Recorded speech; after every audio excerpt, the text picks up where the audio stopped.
Nuanced nostalgia, it's a 90s vibe. Come and tap in, we keeping it live. Nuanced nostalgia, it's the 90s vibe. Come and tap in, we keeping it live. Hello, everyone, and welcome back to another episode of Nuanced Nostalgia. I am Nick Norris, and with me, as always, is my beautiful Princess Ethereal girlfriend and co-host, Caitlin McConaughey Shortall. No, I have to be Kate Hudson. Who? That's Kate Hudson. All I see in this movie is Matthew McConaughey's big, greasy, sweaty head. So I didn't know anybody else was in this movie. Oh my god! And today we're talking hello. about How to Lose a Guy in 10 Days, just in time for Valentine's Day. That's right, and it definitely hasn't already passed. Nope. And it just definitely recorded before Yep. Valentine's Day. Yep. Oh, and we lost our screen. Look. You know what? I'm not even worried about it because listen, if you had seen the Trials and Tribulations, Oh, it's back. that we had right before press record. We're ready to record 30 minutes ago, except that screen. So I'm not even worried about it. I mean, I'm just glad we're here, you know? Yeah. So the plan was to release this in time for Valentine's Day.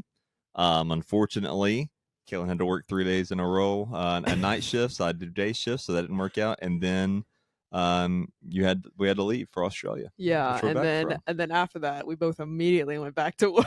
Yeah, so we missed that week too. So we missed all of February. But you know what? It's all good.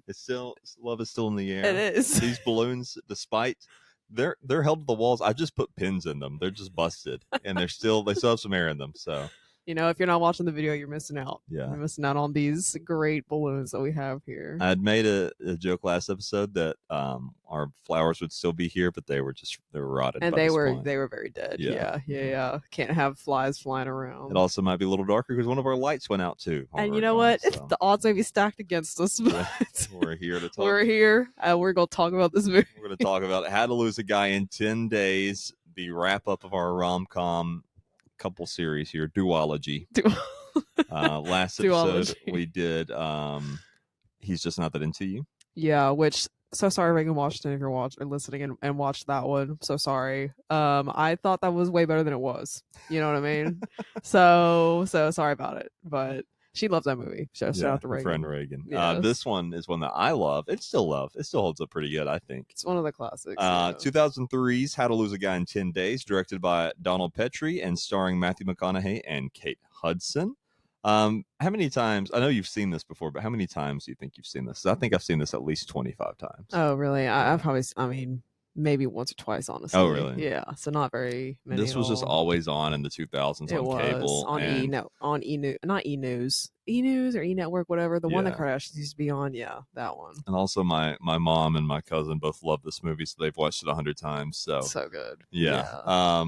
So I've always liked this one. It's probably my favorite rom-com. Yeah. They were like Valentine's Day for me. And no, my number one favorite is No Strings Attached, but this is right behind it. The one specifically with Ashton Kutcher and Natalie Portman. Yes. That one's not good. the Mila Kunis, Justin Timberlake one. I did unfortunately like that one too, though, I will say. But I think both of them are good, in my opinion. Those came out the same year. One of them is We're Just Friends or something like that, or Friends with Benefits. And the other one is No Strings Attached. Yeah. I think No Strings Attached is funnier.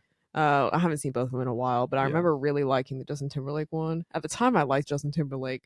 Now we all know he's notoriously a terrible person, but I'm pretty surely the other one's funnier. Yeah. No Strings Attached has, and we got to watch it on this for one day because it has an incredible joke where the dad is like this washed up TV star, but he still has a lot of money and still some influence in like small TV. Yeah. And it's his son's, Ashton Kutcher's, birthday, and he does this huge like musical number. It's like a rendition of "It's Your Birthday." It's like "It's your birthday, baby boy," and it's like 34-year-old Ashton Kutcher. It's so funny. That's such a good movie. It's very underrated. Yeah, no, yeah. So that one's another good one. But yeah, this one I feel like is definitely one of the classics. Everyone always talks about this one specifically because I feel like I don't know how they didn't date in real life, Kate Hudson and maybe they did. Matthew I don't McConaughey. know. I didn't look it up. Yeah, but I wouldn't be surprised if they did because it's like I believe that they're in love. Yeah, you know what I mean? They have great chemistry. Yeah, I mean, both great actors. You know. Yeah. And this is both their kind of domain, the rom-coms of the 2000s. They had for this. Sure. They reunited specifically for Matthew Fool's. McConaughey. Yeah. Well, Kate Hudson and Matthew McConaughey reunite for Fool's Gold, which is a married couple who kind of fall out of love. So kind of the opposite of this, you know. Mm.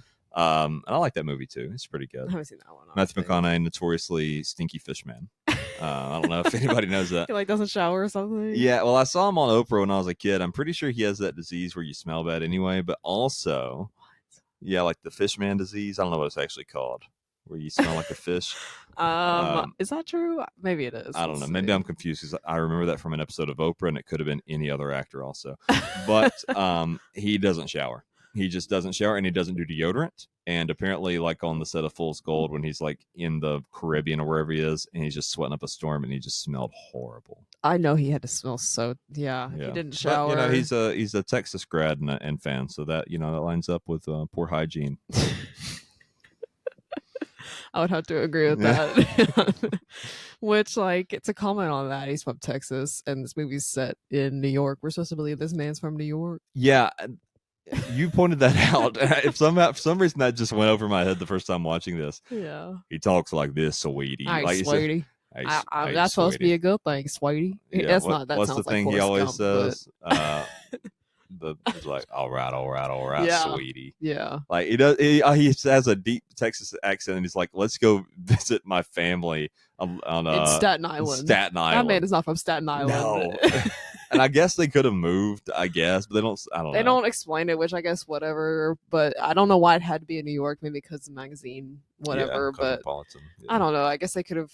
In my mind, they should have like tried to explain it a little better. But who cares? I guess This movie is just about a totally different world. If you look back at the 2000s, this is pre-social media, pre-iPhone, obviously, but Right. like magazines are big and people want to be in that business. Yeah. I write for magazines, and nobody wants to do it because it's a dying business. Yeah, you know? 100%. Yeah, and and- like they're still calling each other on the house phone, leaving voicemails on the house phone, Yeah. and like, yeah, all that sort of thing. I mean, this was definitely You way have to before get our time. together with your friends in real life to see them. Yuck. So weird. Yucko. I want to leave my house. Yeah. Yeah. So Benjamin Barry is an advertising executive and ladies' man who, to win a big campaign, bets that he can make a woman fall in love with him in 10 days. That's what the rough summary of the plot is. That doesn't include the fact that she also has a bit of her own. She is a writer for Cosmopolitan. She wants to write. Well, it's like it's whatever the name is. It's supposed to be like Cosmopolitan. Is it not just Cosmopolitan? I thought it No. was. It's like Conjure magazine or something like Okay. that, but it's supposed to be Cosmopolitan. I watched this on the flight back from Australia when I was sleep deprived, and I fell asleep like 12 times during this movie. So I don't remember. It's that, but I've it's seen like- that 30 times, so I didn't need Yeah. to. I just needed a refresher. But right.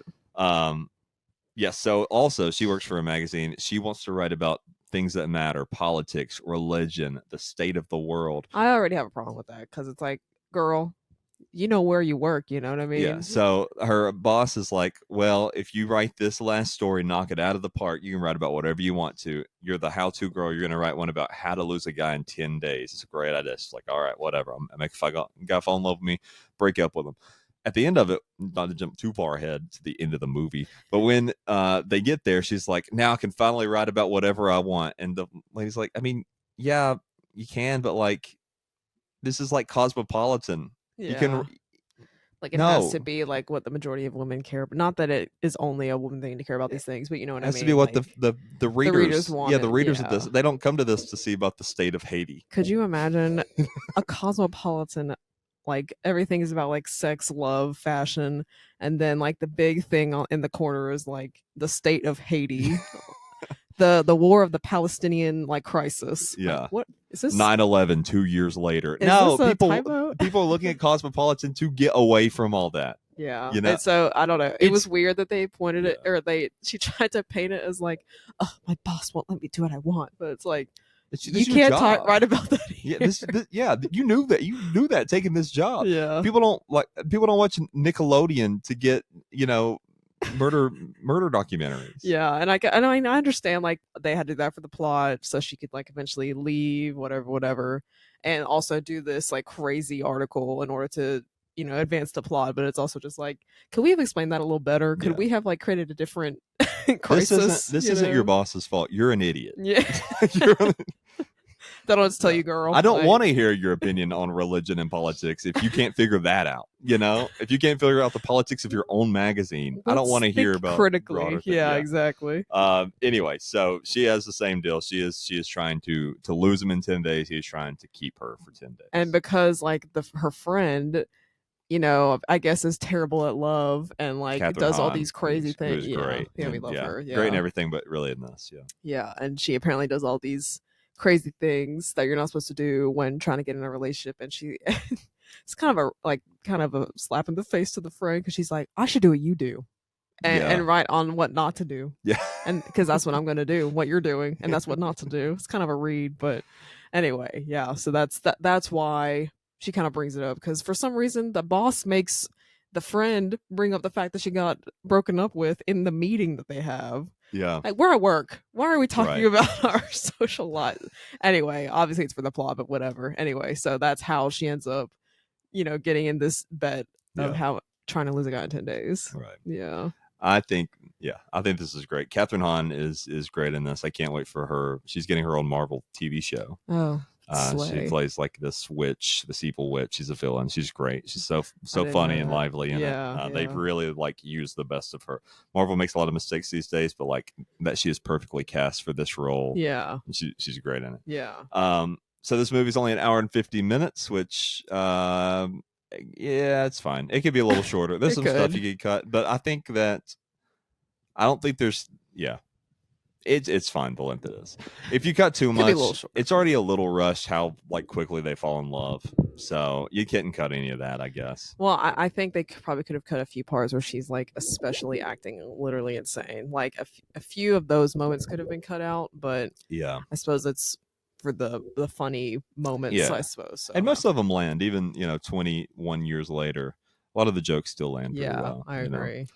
So this film grossed 177 million worldwide on a budget of 50 million. So once you factor in marketing and everything, it probably made about $77 million. So good return for a rom-com.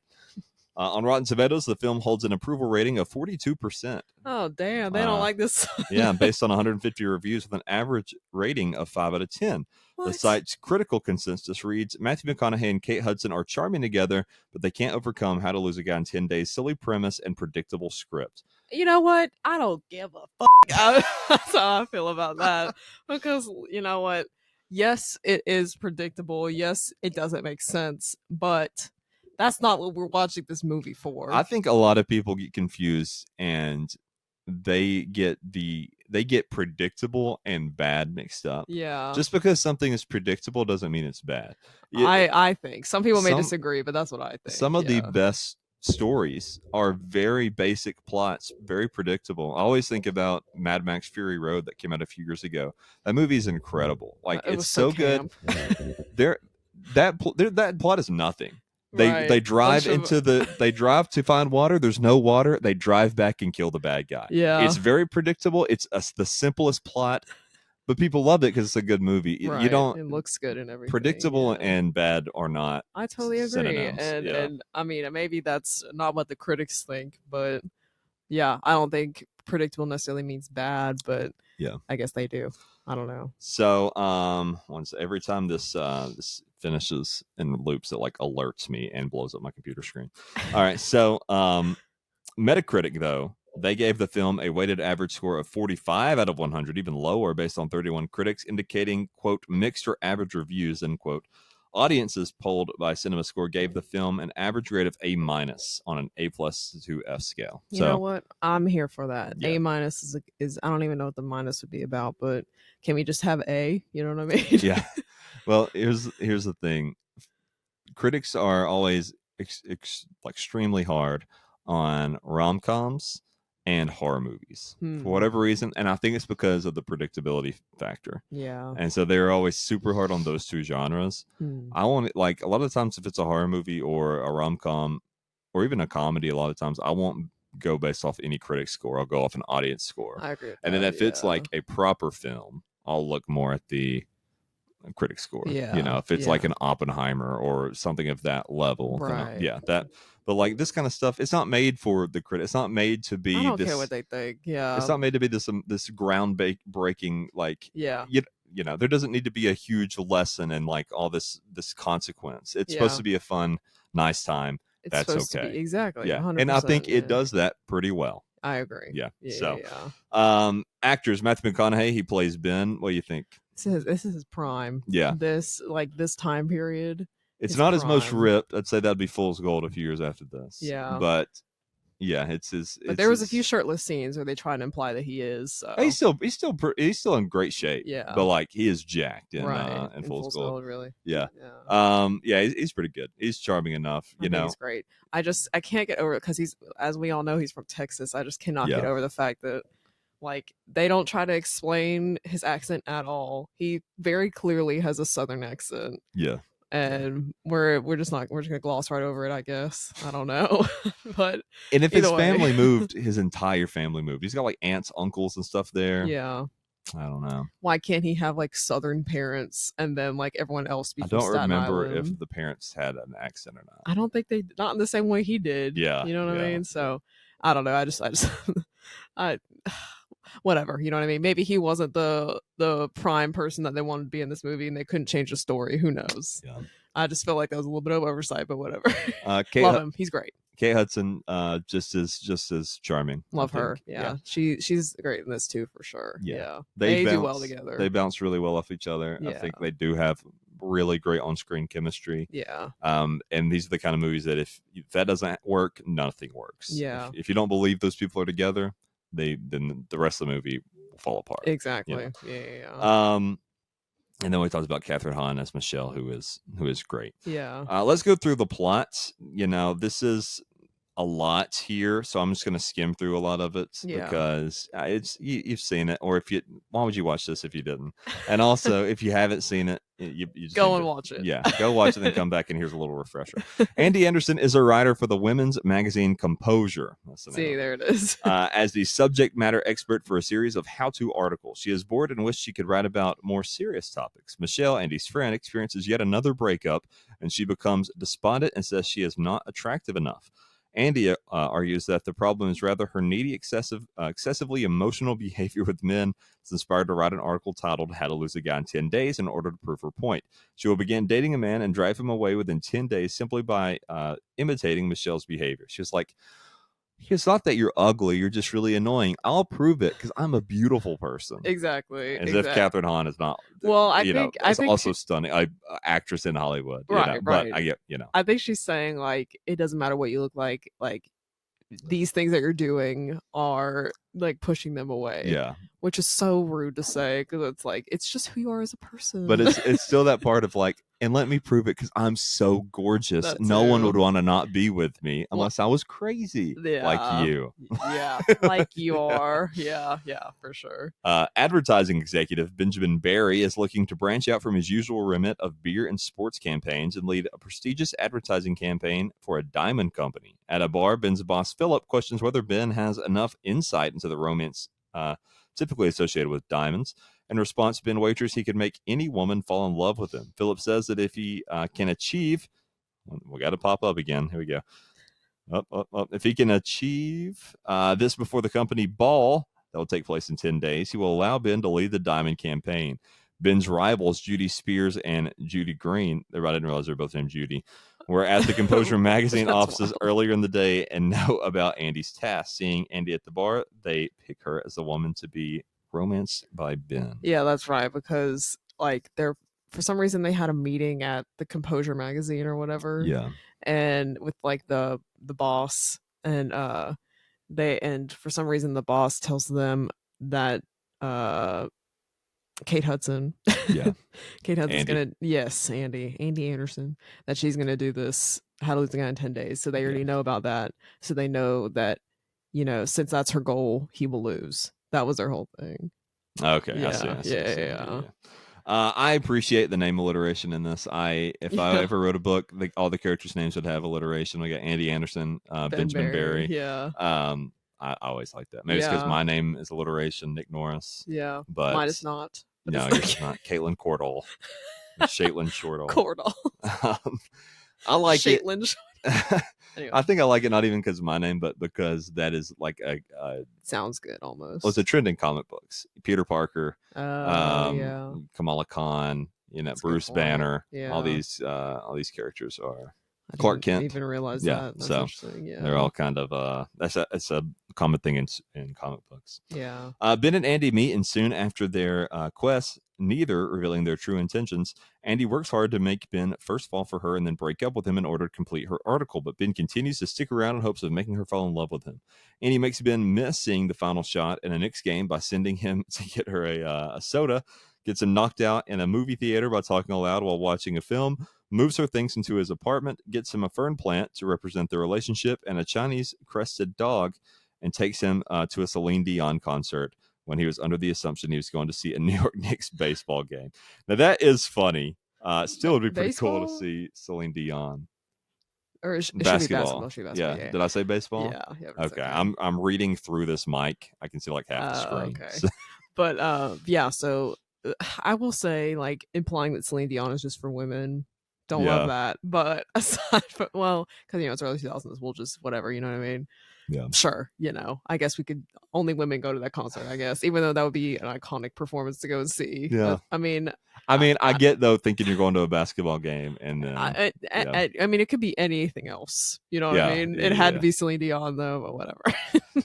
yeah. I will Should have been say- like an opera. Everybody Yeah. hates men, women, children. Everyone hates an opera. Yeah, I would. yeah. I would I would hate to not be like in an that either. opera. Yeah. But I will say at the beginning when they do meet, like they both meet at a bar, and I was saying this, and she goes to tell her friends like, I just met this guy, literally just met him, I'm finna go. And I'd be like, no, actually, decline. He's gonna traffic you as soon as you leave. I would never let my friend leave with some guy she just met Yeah. and then not hear from her, and then she goes to stay the night with. No, you gotta come back. Like, Yeah. I'm calling you an Uber now. Actually, Uber didn't exist back then, but you know what I mean. Like, Yeah. that was so unrealistic. Like, to do. I don't know if they did that back then. A lot of people do that. Yeah, but I don't know. Like, that's just a me thing. You never know Yeah. what could happen. Yeah. But I feel like nowadays girls don't do that. Well, Maybe everyone was doing that back then. I don't know. Just letting their friends go with this random dude that they just met. if it makes you feel any better, I wouldn't let you leave with a random dude either. Okay. I would hope not. But yeah, I was just like, I just couldn't believe it. I mean, I obviously was not 21 in 2003, but like, Yeah. Or 30, even like these 18. people are. Yeah. I don't know how old Kate Hudson is. I know Matthew McConaughey is 33 when he filmed this. I don't know about Kate Hudson though. Yeah, who knows? Yeah. I don't think she's that much younger than him though. I think she's around that age. Right. Yeah. So anyway, I was like, I cannot believe that that was even a thing that they did, because that's so dangerous. But anyway. So despite all of this though, she also occasionally lets her normal side show, which Ben begins falling for. Fed up with the project, Andy throws a fit at Ben's boys' poker night to finally drive him to break up with her. However, Ben's friends Tony and Thayer push him to stay the course by proposing couples counseling with Andy. Andy has Michelle to pose as a couples therapist and suggests Ben is ashamed of Andy. Ben counters by offering to introduce her to his family in Staten Island that weekend. This is funny because couples therapy after 6 days is obviously... That's it's pretty very funny. insane. Yeah. Pretty insane. Yeah. Yeah. And they get like mention that directly. Matthew McConaughey's like, is this a little early for couples therapy? She's not even his girlfriend. Exactly. Really, Exactly. which that's pretty funny. Yeah. While visiting the family together, and Catherine Hahn is great in that, pretending to be the therapist. I always think it would be hard to be an actor who has to act like you're acting. Yeah. So your character is also acting. I think that's difficult, especially, and not that this was her what she was doing in the movie, but also like especially for actors who have to act like they're bad actors. Yeah. You Like you their play a character is character bad who at is an actor and they are bad at acting. I think that'd be really hard to do. I would agree with that. Yeah. While visiting the family together, Ben and Andy form a genuine bond. Andy and Ben go to the company ball together, where Philip talks with Andy and tells Ben that he, quote, met her, she loves you, you win, end quote. Which was not true. She told him that she didn't love him, but like I think it was more so the way that she responded. Yeah, is how he was like, oh, I know. Yeah, because he didn't say she said she loves you. He's just like, she loves you. Yeah, you win. Yeah. But and of course it's the whole like, oh my god, I was just a bet, because like someone tells him that she knew the whole time, and so then the friends go over and they're like, hey, can you act like you didn't know about the bet? So and she's like, oh my god, I was just a bet. And then like the boss for some reason goes up to Ben and is like, oh yeah, like she is writing this article trying to lose this guy in 10 days, does these crazy stuff, and realize that it's him. So that's how they both find out. Right. You know, and then of course they have the whole, well, first they sing karaoke to that song. Let's get on the list here. I'm gonna go ahead and explain it. Is that okay? Yeah, that's fine. To recap what you were saying, in order to sabotage Ben, Judy and Judy tell Tony and Thayer that Andy knew about the bet all along and was playing along to get to help Ben win. Tony, which like wasn't true, because right. they just said that because they knew they were going to lose. Yeah. So Tony and Thayer beg Andy to keep quiet, unwittingly making her aware of the bet. Simultaneously, Andy's boss, Lena, who is unaware of Ben's role, tells him about Andy's how-to article. Upon learning of Ben's bet, Andy attempts to humiliate him in front of everyone at the party, and the pair argue on stage before breaking up. That was really uncomfortable when they did that. Like, this is a ball. This is a company event. Like, can we not like leave and do this like outside? We should have just done, I mean, obviously it's for the plot or whatever. Right. But it's like, and it is funny. And uncomfortable, and it's supposed to be. You know? Yeah. But it's just like, oh my god, made me uncomfy, which is the point. Yeah. So Tony shows Ben Andy's subsequent article. Okay. Yeah, that's that was a hard sentence to read because there's two names back to back. When they're filming like the commercial for like the diamonds, he brings the magazine. Yeah, in which she explains how she lost the only guy I've ever fallen for. End quote. When he hears she quit her job at Composure, and it said like a bunch of other nice things like you know, he had such a fun time with like whatever we did, and like I started falling for him and everything. So basically revealing her true feelings the whole time. Yeah, I do wonder if you pause on that, if there is a full article there, or if it's just the big parts that you notice and the rest is filler, just random words. Yeah, because a lot of times in movies that'll be the case. If it zooms in on it like that, usually they'll write an actual article. But if it's like on the wall or something, it'll just be nonsense and then like some big words in bold. That's fair. Yeah, yeah, and then it said like. I guess towards the end, and one of the quotes was like, I'm quitting. This is my last article at Composure. And then he still goes to the Composure offices, and they let him back. Yeah. Why would you let a random man back into the offices? And he's like, he looks scary. He's like, where is she? Where's Andy? I have to find her. If somebody came into my office and was asking for a woman like that, to be like, hey man, you gotta go. I'm calling the police. Yeah, you can't. She's not here, and you can't be here.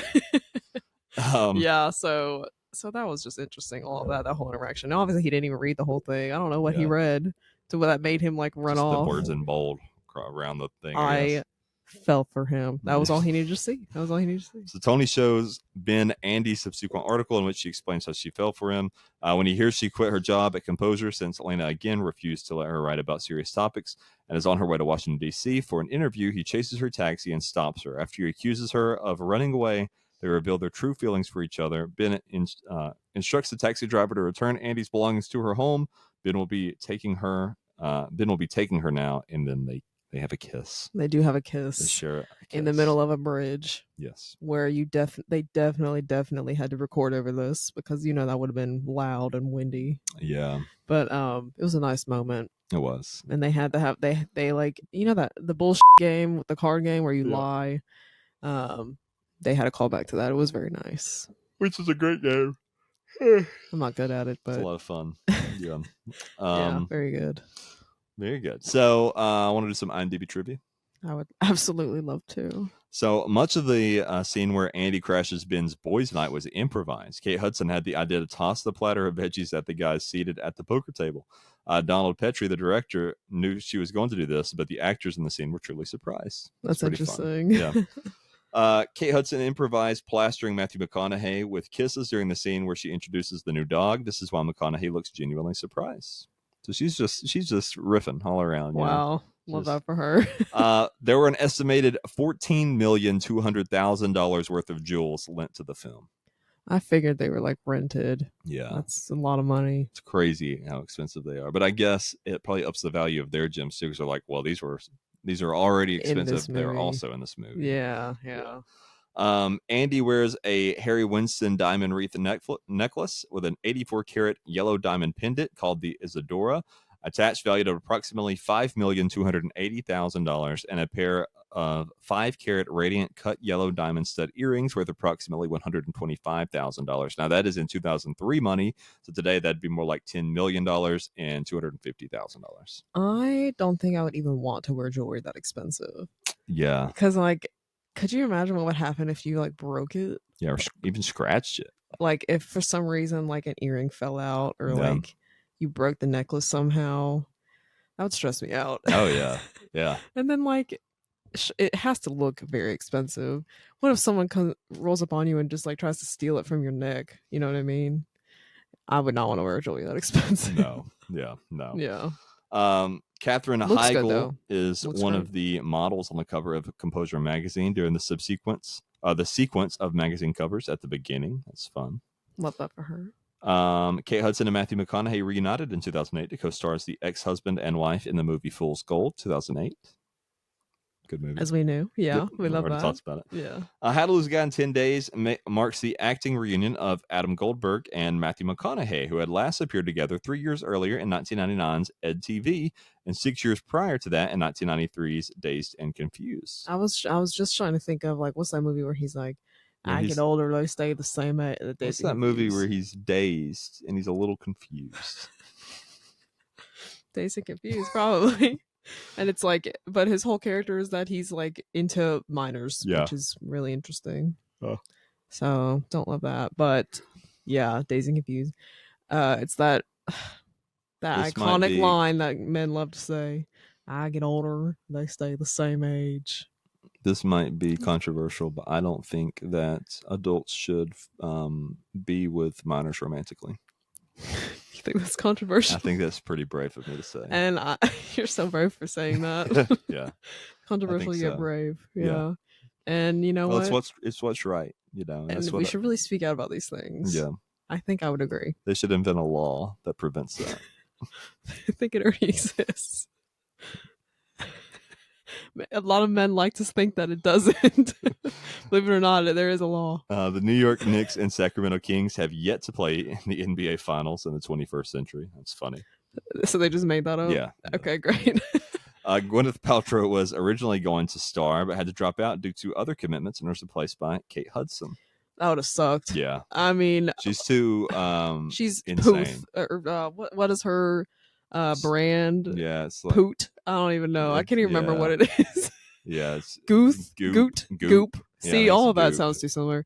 So that automatically, that whole branded like idea already discredits her in my mind. She is not a real person. She has been detached from reality for too long. Yeah. She's like an insane rich person. Yeah. She doesn't exist on the level we do. You know. She's on a different level of existing. We lost our feed. Sorry. Oh, it's back. Don't worry about it. Yeah, but I don't know. Like that would have obviously if she had been the one in it, then that's all we would have known. But like that would have been a mistake because she's not the same as Kate Hudson. Kate Hudson killed it. Have you ever heard that story? It's not a story. It's like several accounts of people that worked for Prince who like say that he just wasn't a real person. He would wake up at like 3 a.m. and be like, I want to ride an elephant today. Figure it out. And his assistants would just be like, all right. You know, we got, and that's just how he lived his life every day. I don't want to eat that. I want to eat in Italy today. Well, we're in Kansas, so okay. Well, I want to eat this place, but I don't want to leave. So get it shipped here. Figure it out. I think that's I would have quit if I worked for him. I think that's the level that Gwyneth Paltrow is on. I think you're probably right. Yeah. Yeah. Where she doesn't have a real life. It's just because she had that coochie candle. Yeah. And like, give me a break, Yeah. And I'm pretty sure she's in that, and I could be wrong, but I'm pretty sure in my mind, at least, this is her brand, is just like stupid, like health, wellness stuff that doesn't even matter. That's just not true. It's like, take this oil for your diabetes and your blood pressure. Yeah. Like that side of like what health and wellness really makes me mad for obvious reasons, and she very well could not be saying those things, but it's just like that level of like just giving out random like advice that doesn't make sense, doesn't mean anything, doesn't do anything. And then Yeah. she like, it's the same way that Kourtney Kardashian has her little site called, I can't even remember what it is now, Poot. I think that's what it is. She has her little health and wellness site where she's like advertising these expensive ass things that like no one needs. And so those are very closely aligned in my mind. And so it's like, I roll my eyes at that. I'm like, all right, girl. Kate Hudson that worked out. That was the superior decision. I'm so glad it wasn't Gwyneth Paltrow. The premise of this movie appears to be directly borrowed from Sex and the Single Girl, 1964, as well as the ending, which also includes a taxi cab being pursued by a motorcycle, which are both part of the multiple car chase in the 1964 movie. Is it wait, hold on. It's Sex and the Single Girl, 1964. Interesting. Not only did the writers borrow heavily from Sex and the Single Girl without crediting, they also took the liberty of recreating its poster by copying both the soft yellow color and the style of the dress and the actor's pose. Natalie Wood and Kate Hudson are both wearing pastel yellow dresses. Both couples are leaning into each other.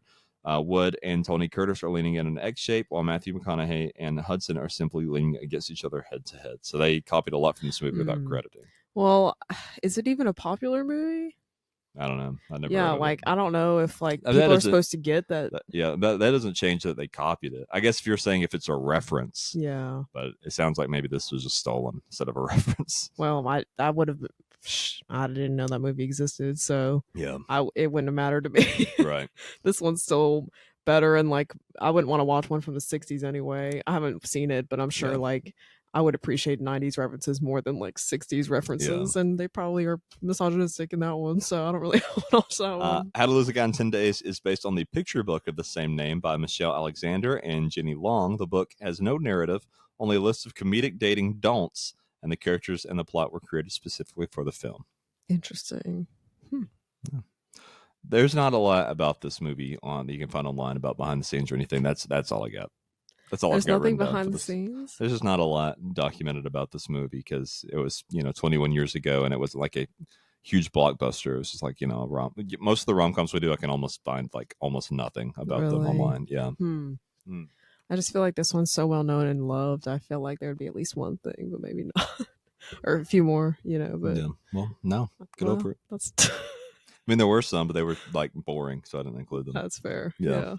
Anyway, if you enjoyed this, thank you for watching, for listening. We are on YouTube. We're on all the podcast apps. You can reach us, nuancednostalgiapod@gmail.com. You can also find us at Nuanced Nostalgia Pod. Facebook, Instagram, TikTok. You can find me everywhere at Nick-North06. You can find Caitlin everywhere at Caitlin Shorts. Like, comment, subscribe. Share the video. Tell a friend. Press a like button. Press the like button. What would you like to one like equals next? One kiss. Well, wow. One kiss we will do on camera. No. That was a sound. Yeah, that's how I kiss. It's very quick. It's very poignant.